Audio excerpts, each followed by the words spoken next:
Not so long ago, this was a bleak expanse of land.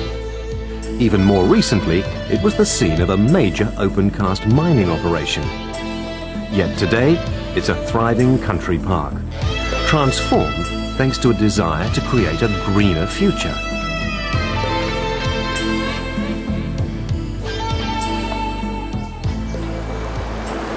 Back in the 1960s, when there was first talk of a country park here, there were a number of problems to be resolved.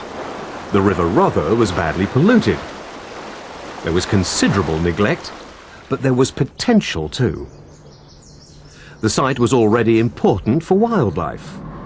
In addition, it harboured a natural resource that was to play a critical role in its future development.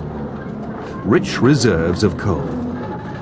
With careful planning, two needs could be fulfilled: the extraction of a valuable energy resource and, in the process, the creation of a country park. In all, plans were drawn up to transform 750 acres at a cost of £8 million. At an early stage, the polluted River Rother was contained and water was piped from a freshwater stream to create 4 lakes, the largest dedicated to water sports. Elsewhere, there'd be facilities for anglers. A grass ski slope would be included. In time, a golf course, and away from the leisure pursuits, a nature reserve. The impact of these plans has been considerable, no less than a complete transformation of the landscape.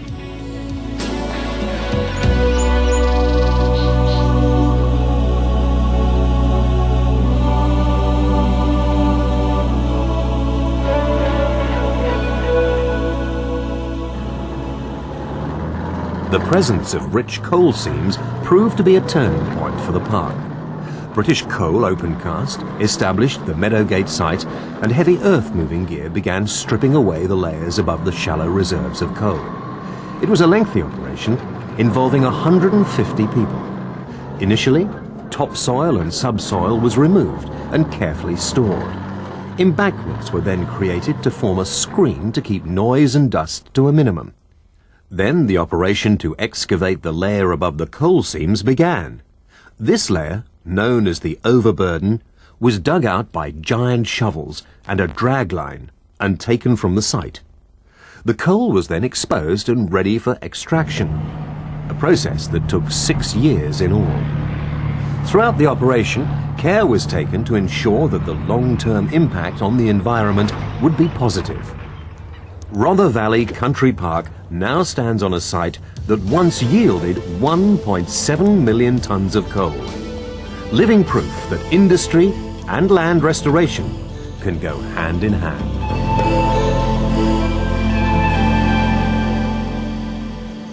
The park has always boasted areas of nature interest which were left undisturbed during the mining operation.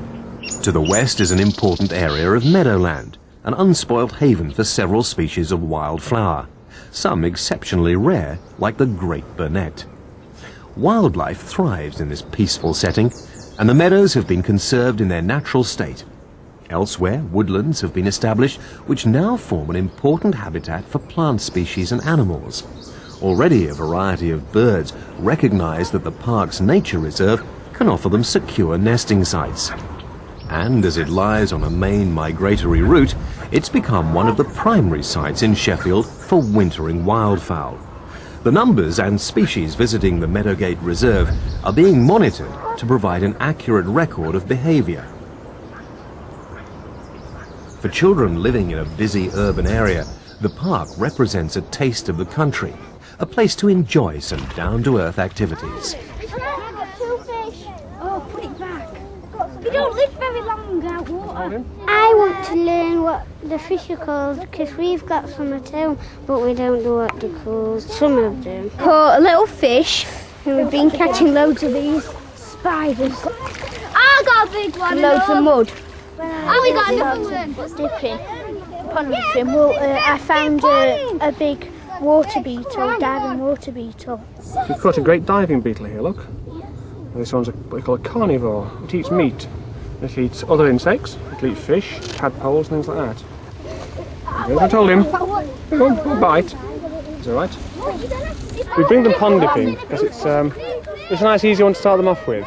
It shows how everything lives together.